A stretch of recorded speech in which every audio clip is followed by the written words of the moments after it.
Талас шаарында 5000ге чукул адамга ылайыкташылган жаңы борбордук стадиону курулат. Бүгүн анын мезгил кутусун салуу расмий жараяны болуп өттү. Ага министрлер кабинетинин төрагасынын орун басары, УКМК төрагасы, Кыргыз футбол биримдигинин президенти Камчыбек Ташиев өзү катышты.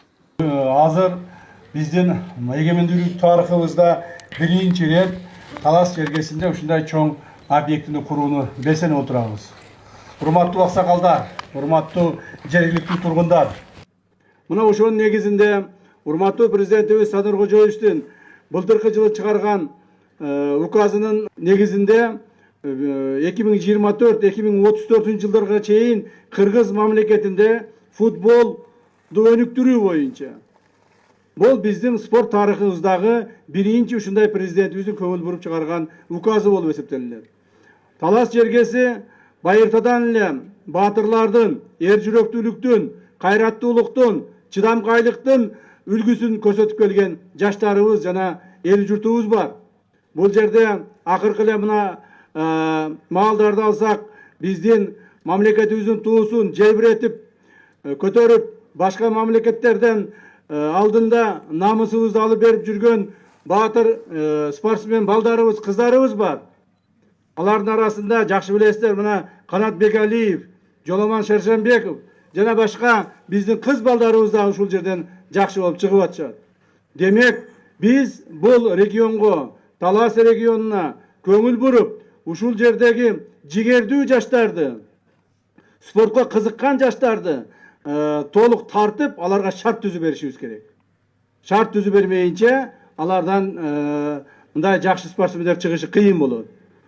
Буюрса, бүгүнкү Талас жергесинде курула турган стадионубуздун келечеги кең болсун, ушул жерден сонун жаштарыбыз, спортсмендерибиз чыксын.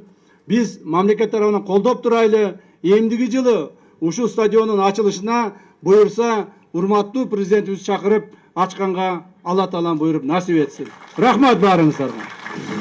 Учурда Талас облусунда Ишим Кутманалиев атындагы жалгыз стадион бар. Аталган оюн талаасында алгачкы футболдук беттеш 1937 жылы өткөн.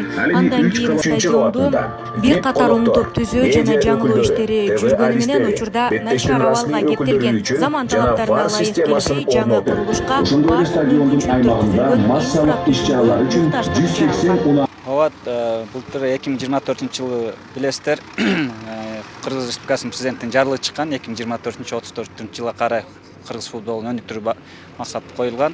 Ошонун негизинде инфра түзүмдөрдү оңдотуу боюнча, республика боюнча, мамлекет боюнча иш план бекитилип, ошонун негизинде иш башталган. Былтыр Камчыбек Кыдыршевич жылдын аягына келип, Ишим Кутманалиев атында Таластын стадионун көрүп, анан бизге барып жайынан көрүп, биз карап чыгыңыздар дегенден биз карап чыгып, ал жердин жерди саздак жер үчүн биз анан жаңы эле жерге жаңы борбордук стадион курайлы, заманбап кылып деп анан чечим кабыл алдык. Аны Камчыбек Кыдыршевич да колдоп, анан биздин Кыргыз Республикасынын өлкө башчысына да кеңешип, ошол кишинин да колдоосун таап, азыр бүгүн Кудай буйрса кутучасын салып отурабыз. Бул 25-26 жылы курулат. Аянты жалпысынан 5 гектарга жакын жер, 5000дик стадион кылып, заманбап кылып курабыз. Ошонун чечинүүчү жайлары, ошол эле калыстар үчүн, биздин футболчулар үчүн атайын шарттар түзүлүп, машыктыруучулар үчүн, күйөрмандар үчүн кечкисин ошол атайын уюштурулуп, асма чырактар коюлуп, эл аралык деңгээлде мелдештерди өткөргөндө шарт түзүлүп атат. Бул бизди кубандырат. Кудай буйрса, Талас жергесинен да биздин келечекте өнөрүн алыска чыгарып, ушу Кыргыз Республикасынын желегин, туусун эл аралык деңгээлде көтөрүп, балбандар чыгып, чемпиондор чыгып, бизде ушул футболисттер Кыргыз Республикасынын намын коргойт деп ишенем.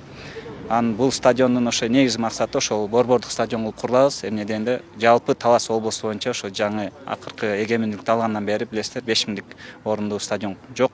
Ошон үчүн Таласты жалпысынан камтыйт. Райондо, шаарлар ушул жерде келип, оюн мелдештерди өткөрөбүз жана республикалык эл аралык деңгээлде. Жалпы 5 гектар жерди ээлеген стадиондун курулушу өлкө башчы Садыр Жапаровдун колдоосу жана тапшырмасына ылайык курулууда.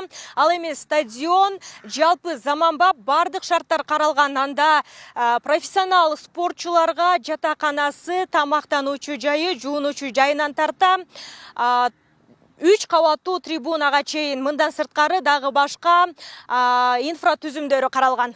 Келечек муунга кайрылуу. Урматтуу урпактар, эгемен Кыргызстандын келечек ээлери. Бүгүнкү күндө эркиндикти сүйгөн элибиздин бекем ынтымагынын аркасында биз кыйынчылыктарды чекесинен жеңип, бир катар тармактарды өнүктүрүүнү колго алуу менен өнүгүү жолуна түштүк. Өнүгүү жолуна түшкөн тармактардын ичинде кыргыз футболу дагы кубач жайууда.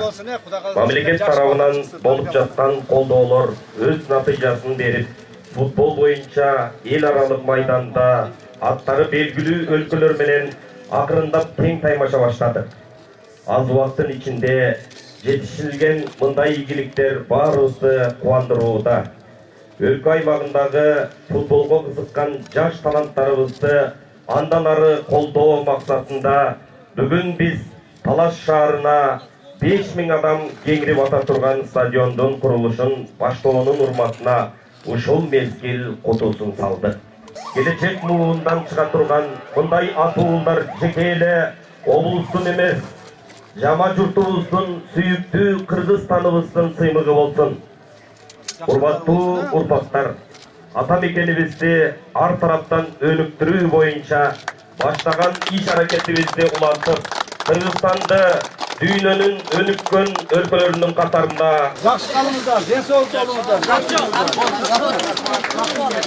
Бул стадион Кыргызстандын эгемен тарыхында Талас аймагында биринчи жолу курулган борбордук аянттардын бири болуп калат. Мында жергиликтүү тургундар өздөрүнүн ден соолугуна кам көрүп, аймактагы маданий салтанаттуу иш-чаралар дагы мына ушул жерде өткөрүлөт. Ал эми стадиондун курулушу болжол менен 2026 жылдын эгемендүү күнүнө туш болмокчу. Нурзада Сыдыкова, Майрамбек Абдибилал уулу, Регион, Талас шаары.